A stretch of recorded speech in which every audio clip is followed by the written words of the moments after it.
Okay. So, Princess stat preferences. There's really not a lot about this game and it's very confusing. From memory, for Seren, it's beauty, charisma, and intelligence. So,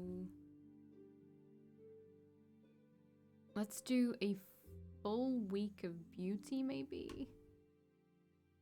I wonder if the stats change when you reload. I'm very, very curious about that, actually. I already have a good amount of charisma, so let's get our beauty up first. Put some intelligence on that first. Right, let's do a little save. Let's not bother with this one. Okay, so we're doing a little save, and we start. I am going to redo this just to see if the stat changes are different. They are. That's so annoying. Fine. Okay. Everyone did well this week. Good boys. Okay. Let me bring the thingy back open. I am walking along the hallway on my way to my study to prepare for this afternoon's lessons when I hear someone call out softly behind me. Lady Rosencruz. Hello, who the fuck are you? I turn to find a tall, mysterious-looking man bowing in my direction. Good day, sir. I believe you have the advantage over me. My name is Harris, personal servant to Prince Aurelius. A pleasure. He straightens his posture while looking at me, his eyes narrow ever so slightly as he smiles. I have the honor of carrying to you a message from His Highness. Alright. That's unusual. Let's hear it. Prince Aurelius sends you his warmest regards and told me to ask if you would like to have tea with him in the pavilion in the palace garden. An invitation to afternoon tea from Prince Aurelius. I cannot say I foresaw this coming, in this or any other lifetime nonetheless. The warm regards seem almost ominous. Just as he told me. That's unexpectedly sociable of His Highness. Harris smiles but makes no reply. Please let the prince know I should be glad to take up his invitation. His Highness will be delighted. Kindly come with me. I shall show you the way to the pavilion, where His Highness is waiting for you. You mean now? Indeed. Okay. Placing a gentle but firm hand on my shoulder, Harris steers me down the hallway in the direction of the garden. I thought you said in the afternoon. It is already past midday, Lady Rosencruz. Technically, this is afternoon. But isn't it a little early for afternoon tea? I think you will find that His Highness is not one to fuss about this sort of thing. Harris pushes open a door and I squint as I am overwhelmed by the sudden glare of the midday sun. Nor for this meeting will you be. Wait, what did he say? I'm so confused. History, please. So, not one to fuss.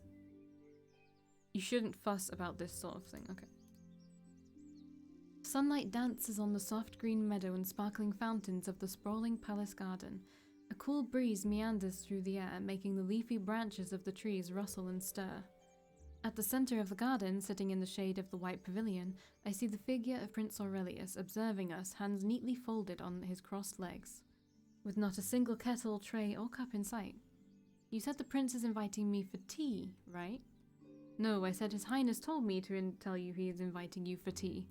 A subtle but crucial distinction. I quite agree.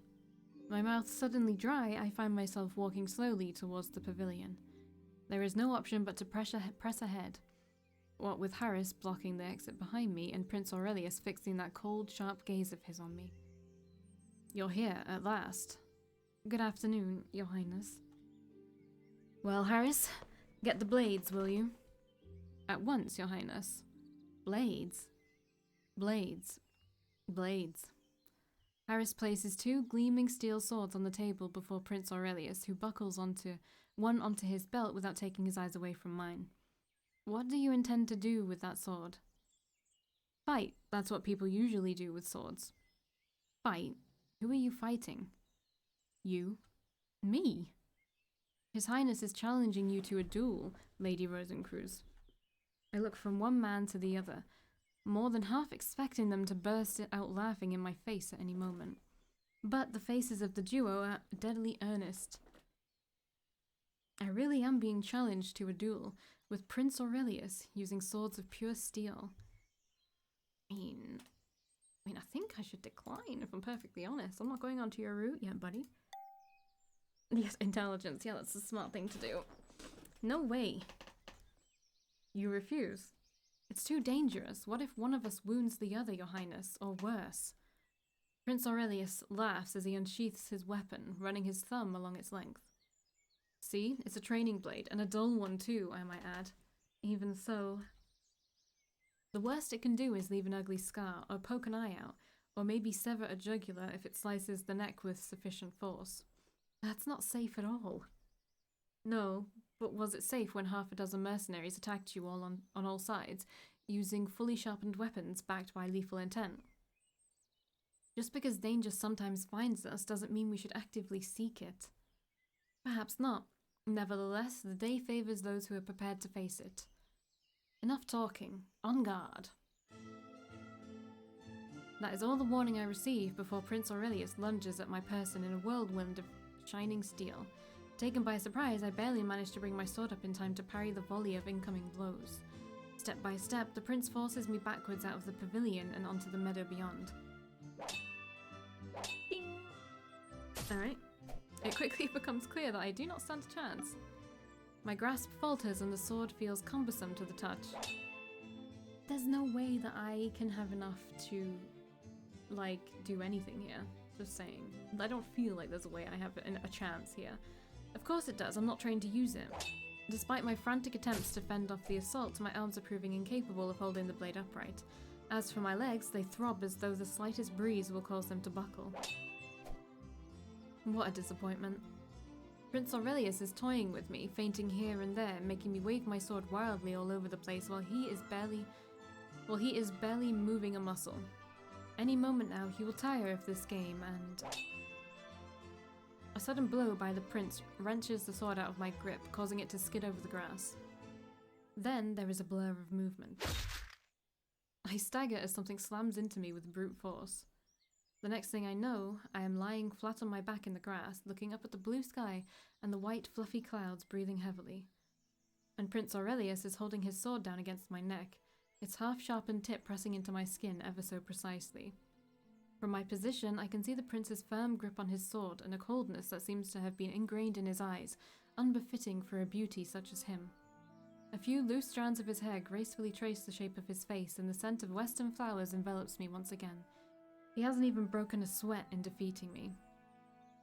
A touch to Prince Aurelius. The best option probably would have been throwing the sword at his head and retreating. The action might not have been the most glorious thing to do, but it wasn't as if the prince was treating me with extraordinary politeness either. Trying to catch my breath, I closed my eyes and calmed my mind, feeling a bit annoyed and confused at the same time. Why are you doing this? Prince Aurelius pauses for a moment, thinking.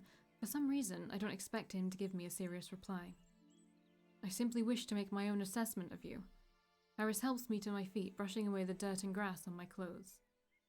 You may be my tutor, but you are so only by the grace of the Lord Regent. I have yet to determine for myself what your true worth is. But from this, I can see why you are clearly incapable of saving the lives of the men under your direction, and would rather not be in that predicament myself. I go to retort, but get interrupted before I even manage to open my mouth. Harris, show Rosencruz back to her room. Aurelius looks away, having lost all interest in me at the drop of a hat. This way, please. It's weak, bloody too. You haven't given me any chance. Worn out with no energy for further objections, I allow him to lead me back into the palace. We make our way to the study side by side in silence. Here we are, Lady Rosencruz. If there is nothing else, I shall return to His Highness. A minute. What is it? Did you know? I beg your pardon? Did you know what Prince Aurelius had in mind when you brought me to the garden? Harris looks away, stroking his chin while wearing a contemplative expression. His Highness is right. If you want to survive and prosper in a place as interesting as the Fostrox Palace, you really should try to improve your swordplay. If you're interested in learning the little tricks of the art that Marshal Garrion believes himself too honorable to impart, you can usually find me wandering the palace garden. You're offering to teach me? Evidently. My lips pursed on instinct. I get the feeling this man has been with Prince Aurelius for a long time. Even his speech resembles the prince's. Your reasons? Harris pauses to observe me before his eyes narrow and his lips tug into a mysterious smile. Self-interest, mainly. It'd be fun to see whether you can meet Prince Aurelius's expectations. With that, he walks away, leaving me staring into space and stunned. That answer was about as helpful as having not answered at all. I can't seem to understand the youngest prince, nor his servants. Valkii can now take classes to learn leadership skills. Don't really care about that. New Grimoire character unlocked. Harris. Oh, okay. Knock knock. I look up from my notes where I had been scribbling new formula. Come in. The door to my study opens and a familiar figure emerges. Despite standing straight and still looking immaculate, I can't help but notice his slightly furrowed brows. Lady Rosencruz, my apologies for disturbing you. Not at all. Is something the matter? While His Excellency, the Lord Regent, is aware you're still adjusting to life at court, he would like to request your aid in addressing certain complaints. Complaints? Raphael pauses a bit, clearly conflicted. In the days of the late king, Lady Rosencruz, he used to travel the lands to help the citizens with their needs. Natural disasters, beasts and bandits, plagues, all manner of things, really. Of course, the princes have been doing their best to keep up with their duties. However, during the past 12 moon cycles, I'm afraid more and more complaints have piled up. The Lord Regent requests you aid our princes in said duties, Lady Rosencruz. We are aware it might be a lot to... That's fine. While Raphael must be relieved at my approval, he also seems somewhat surprised. It is?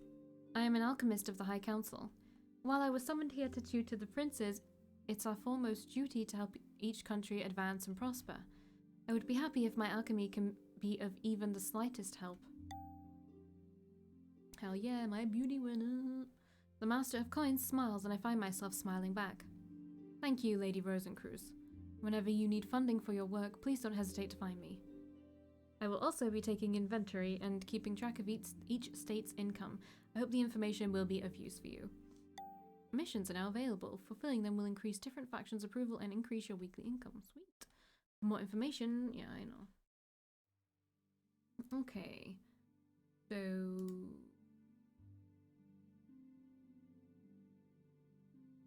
I don't know. We're just gonna have to use up all the slots pretty much.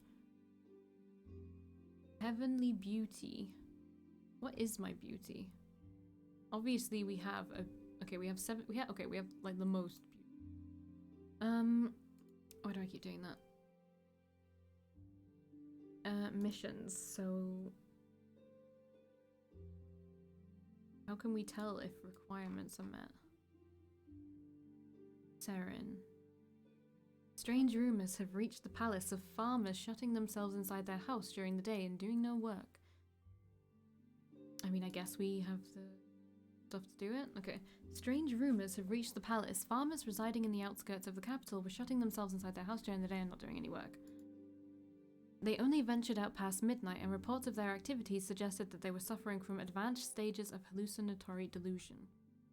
When challenged, these farmers claimed that they are looking for their most beautiful goddess. Having no desire to countenance the outbreak of a cult, the regent dispatched Prince Seren and I with a company of palace guards to investigate the problem.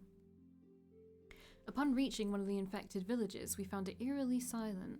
The streets were empty and the doors and windows of the houses locked, barred, and mothering in dust. Warily, we went up to one of the locked houses and knocked on the door, but the guard captain had to threaten to smash the door down before anyone inside would open it. Beauty success. The young farmer who opened the door seemed suspicious at first. After looking at me, he knelt down and began worshipping me. He claimed that I was an emissary of the goddess and that my outward beauty proclaimed the inward goodness of my heart. Although it was flattering, blah blah blah, after examining several villages, I discovered they had consumed crops infected from a tiny but virulent mushroom that causes romantic hallucinations. I was fortunately able to find the ingredients needed to make the antidote potions in the vicinity. If the farmers remembered to boil the antidote in the middle of their crop fields at least 3 hours every day next week, the mushroom infection should soon be eliminated. Prince Siren was so happy with our work today, he very gallantly led me by the hand to sit next to him at the high table during supper this evening. Oh ho ho ho! It caused quite a stir in the court. Oh ho ho ho! Fox Jax's weekly income has increased. The high art of alchemy is subtle and perilous, the use of which requires utmost attentiveness and care. I look down to see what effect my words are having on my students. Siren is keeping his eyes fixed on me, calm and inscrutable as ever. He might be seriously reflecting on the meaning of what I say, or equally likely trying to make up his mind on what to have for dinner. He is probably seriously reflecting. He is Siren after all. Unlike, Nazir beams at me and offers a thumbs up. Hear, hear. He bends back over his desk, appearing to be busy taking notes, perhaps not realizing I can clearly see he is sketching a portrait of me. Aurelius is observing me keenly, but I have a feeling what he is measuring up is me rather than what I am saying. I sigh, but forge on. Magic, as you know, compromises 6 elements, or 3 pairs of complementary counterparts: fire and water, wood and wind, light and dark. Nazir interrupts him by... Okay, he yawned. That wasn't obvious. Nazir interrupts him by yawning loudly, then immediately covers his mouth, looking abashed. Normally, a magic user can use 1 or 2, rarely 3 different elements of magic. Members of the Rosencreuz family can use all 6, I believe? That's right. It is a rather unusual attribute. To an alchemist, the 2 most important elements of magic are fire and water. That's because fire represents the power of manifestation. It is the only magic capable of forcing the essence of an object to assume shape. Water represents the power of alternation. Using it on an object can cause its essence to change. Water without fire is pure chaos, a state of unending flux. Fire without water is pure order, the original essence rigidly emphasized and magnified. Only fire and water used together allows an object to change from one stable state into another. This is the aim and purpose of alchemy. Fascinating. Absolutely. However, neither my brothers nor I can use both fire and water magics. Nor can most alchemists. There is, of course, a way to get around this limitation. Do you know what that is? I held up a vial filled with swirling blue light. Aha. You see? Yes. Then be a good chap and enlighten us with your wisdom, will you? Breaking his neutral expression, I see Aurelius's brows twitching in slight annoyance. It's a magic preservation vial. You don't say. Splendid! Clears everything up perfectly. I press my lips together as I hear the sarcasm in Nazir's chipper voice. It stores a certain type of elemental magic. This one, for example, is a water vial, suitable for Nazir here. Nazir receives the vial hesitantly, as if expecting it to explode. Just screw it open when we want to use it, I suppose? Yes, it is that convenient. The invention of preservation vials by Harold the Wise is considered one of the most important breakthroughs in the history of alchemy. I thought each vial contains only a small amount of the element. It depends on the size and quality of the vial, but in general, yes, you are right. However, even a small amount of the element is enough to satisfy the requirements of most alchemic formulae. Wonder why I haven't seen one of these nifty little things till now. Sounds awfully useful. The High Council has a monopoly on selling preservation vials, which they dole out very sparingly. Furthermore, the manufacture of preservation vials is a difficult and time-consuming process, with only fire magic users being able to make the vials. Why is that? Fire is the power of manifestation, remember? So fire vials ought to be the most common. And also the cheapest. I assume vials of other elements can only be created by fire magic users also affined to other elements. Your assumption is correct.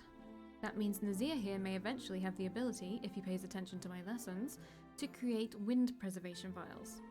However, it also does mean that vials of other elemental types are much rarer and more expensive than fire. Lady Rosencreuz, you are affined to all 6 elements, are you not? And so the 3 of you are very lucky. I can make vials of whichever element you require. All you need to do is to request them from me in advance. For the moment, can the three of you please step forward to collect a vial of each element you cannot use? Then let us continue with today's lesson. Alright, cool. What is this? Okay. I keep pressing that. I don't know why. Okay, so do we have any missions? We don't. Right? I can't move anywhere. Oops. Okay, so today we are doing this. I really don't know what I should do is the thing. Right, let's have a look at yours. Wait, why does he have water? Oops. For some reason he has water and I never noticed until now. Alright, let's put wind. How are you doing? Let's do some light. I have a lot of beauty. I feel like I should do intelligence for a second and my combat at 5. I can't do this one yet, but that's another one I need to do. Let's do combat. Alright, start. Yes. Ooh. That's really bad. Okay, new missions are available. A joy to see you, my dear Valkii. A smile tugs at the edges of my mouth, and I turn around with an elaborately formal bow. Good morning, Your Highness. Let me do the honors of skipping straight to my point of inquiry. Have you any plans for the afternoon? As the royal tutor, I was under the impression I am obliged to conduct some royal tutoring. Amo, amas, amat and all that, yeah? All very fascinating stuff. I'm glad you think so. Rather, I had the idea you thought the opposite, judging by the considerable difficulty I have in keeping you awake during our lesson. Nazir, at the very least, has the grace to look sheepish, but not for long.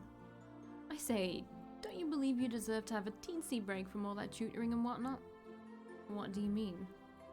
I, for one, am planning to go for a stroll around the kingdom this very afternoon, and the next one as well, and perhaps the one after that. And, to the point, I wonder if there is any way I can persuade you into tagging along. If I'm not mistaken, you are due for a lesson with me here in this castle this afternoon, and the next one as well, and perhaps the one after that. Oh, lessons, castles, afternoon. I'm just about stuffed to the top of the tallest tower with them. Why live in a cage? There is a beautiful world outside these walls of stone. The palace can hardly be called a cage, Your Highness, more like a lap of luxury, perhaps.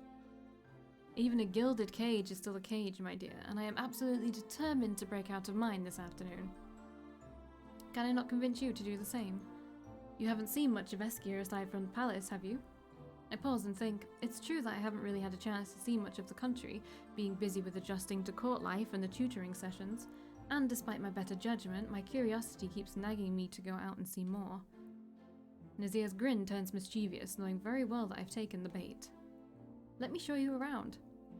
The meadows around Spellor are covered in blossoms, both snow white and cornflower blue beneath the azure summer sky. And the Spellor village itself may be small and quaint, but is no less ancient, no less hallowed in the memory of Eskia than this very palace. And its tavern where the mead is sweet and delicious, and its maidens so pretty and friendly and above all discreet. Nazir's eyes gleam in delight as I see right through his intentions and fanciful words. So, are you not tempted? Take the chance to slip out of your cage too. Just for this afternoon, of course. What harm could it possibly do? Well, I'm probably gonna have to decline, my dude.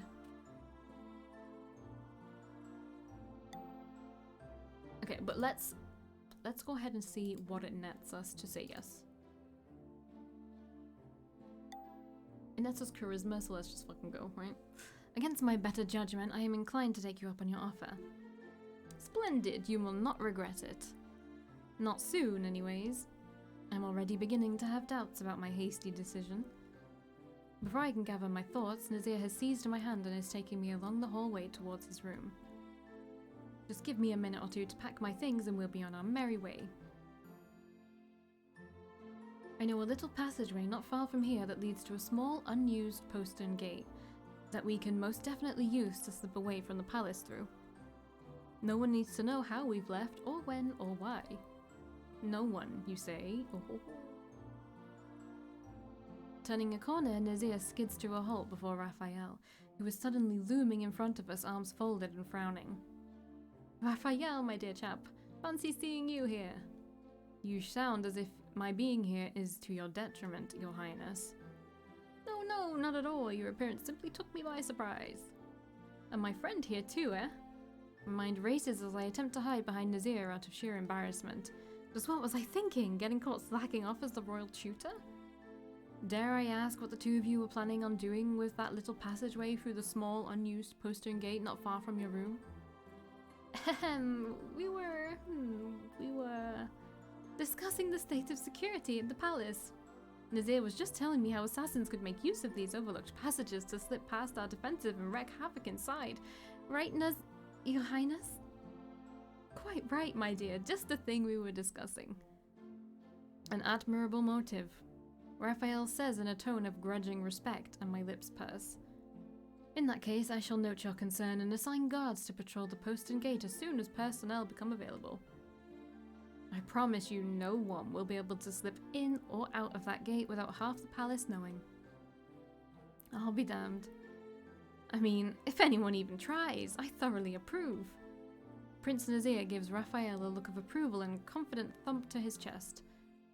If I have set your minds to rest, might you two be so good as to return to your duties? Such as being tutored, and in your case, he glances at me and raises an eyebrow ever so slightly. Tutoring. Certainly, I reply, much abashed. Oh, wait. Oh dear. I just remembered that I, left an item of considerable value by the postern. Would your highness be so good as to allow his servant to retrieve it? I'm afraid I cannot. That item is deeply sentimental to me, you see, and I would loathe if anyone else were to look upon it. I take it you... I'll be right back. Quick as a breeze, he slips past Raphael, disappearing rapidly up the stairs in the direction of his room. Good day, your highness. Raphael sighs and turns to me. You shouldn't be influenced so easily when finding yourself in a new place. Sorry, it's just, well, Nazir. Yes, he has that effect on some people. With a face of great understanding from years of experience, he smiles and pats my shoulder consolingly. Back to Amo Sama Samat and all that, eh? Yes, all very fascinating stuff. Feeling more chastised than I would like, I hurry back to my study to prepare for this afternoon's lessons. My face burns a bright and fiery crimson thinking back on what just transpired. Valkii can now take classes to raise charisma. Sweet! Right, and that's what we're going to take instead of intelligence currently. Do I already have good charisma? I do. I have decent charisma, but let's do one of them anyway. Alright. How are you doing? You're pretty even. You're pretty damn even too. I'm so sorry about the one water lesson you had. You are not as even as I would like. Why is your water being so bad? Your darkness... Oh wait, did I change it to water? I don't remember. Anyway, time to save.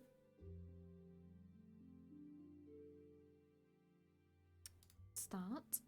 That's shit. That's really bad. Alright, we're gonna try again. Wait, what one was it? This one? No. Load. Yes, it was this one. Start again. 2, 3, 2? No.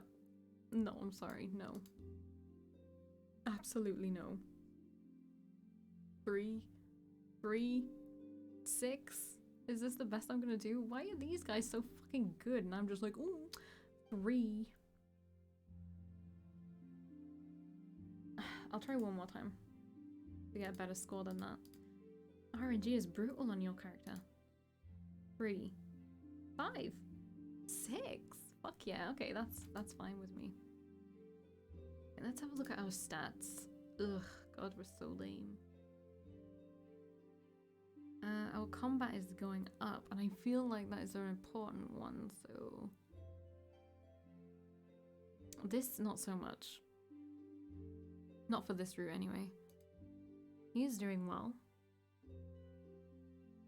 Okay, you're doing well. Okay. And he hates us, which is fine. He likes us a little bit, but Seren likes us the most, which is what we want. Despite his frivolous demeanor, he doesn't indulge the Eskian nobility extorting the common folks, but his compassion never stops him from trying to escape the palace, making poor Raphael chase after him daily. We don't know shit about him. Raphael seems to be a soothing personality who never loses his temper, even when placed into the position of chasing Prince Nazir all day to get him to attend to his duties. Can't clearly guess his intentions. Okay. This morning, I'm walking along the hallway on my way to class when... Oh, this is the worst way to start the day. A servant is cursing out loudly as he's moving several buckets of water up the stairs, to the kitchen, I assume. Do those nobles really taste the difference in the water, or why do we have to do this? He must be transporting fresh spring water. I have heard of some aristocrats who only accept the finest of water to be used for their meals. I didn't know those exist in Eskia too. Maybe we can cleanse and enhance fountain water to have the same taste as spring water. That surely would make the life of the servants easier. It would be good for the princes to learn alchemy through practical use as well. Valkii can create alchemy items together with the princes. Having the right item at the right time may help you increase the approval of different factions or get yourself out of a pinch. New missions are available. Cool. Oh, okay. A shame about that fop Nazir. Fop? Is he referring to Prince Nazir? And is he calling Prince Nazir by his given name? Although Nazir does let everyone call him by his given name. Absolutely useless. A waste of breath. Then why are we wasting breath on him? Seren, on the other hand.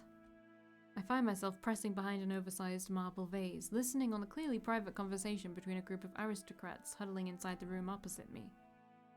Well, they're loud enough for me to understand every single word without straining my ears. Who? Seren? He's sound, at least. He's polite, that's all you can say for him. Not a single original spark inside that hollow carton masquerading as a head. Is that a bad thing? Makes him easier to control? You're on to something there. What about that fellow Aurelius? That bastard, you mean? Oh, come on. Aurelius can be a little disagreeable, but it hardly warrants such an insult. No, I think they mean he's a literal bastard.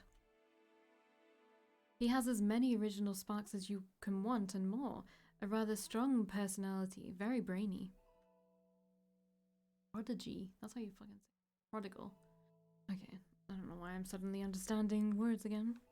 Let's all be absolutely honest here. He would make a strong king. Yes, and if we were all absolutely honest here, a strong monarch is the last thing any of us wants. Okay. Aurelius. If we have Aurelius on the throne, we might as well hand over our estates to him and be done with it. True, maybe the regency isn't such a bad thing. Shame it can't last forever. Well, call me old-fangled traditionalist, but I prefer someone actually related to the king administering from the throne. Haha, you old-fangled traditionalist, you. The group breaks into raucous laughter that is grating to the ears. No, really, if you think about it, the Lord Regent's blood is as common as they come, from the same sewer the late queens sprang from. From the same sewer? Disregarding their contempt for the prince's deceased mother, does that mean the Lord Regent was a relation of the queen's rather than the king? Did the king not have any brothers, or cousins even? Just what sort of inheritance law governs the succession of Eskia? A decent person, though, the queen. Yes, but common as mud. We can't have everything, my friends. Better a regent than a king.